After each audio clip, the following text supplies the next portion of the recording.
10 dog breeds cost more than houses. The Tibetan Mastiff tops the list at $2 million.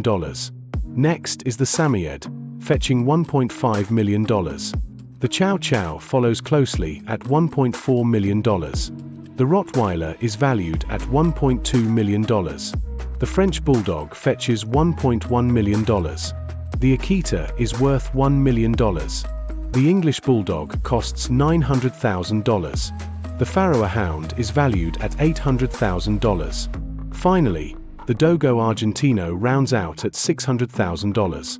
These breeds redefine luxury in the canine world.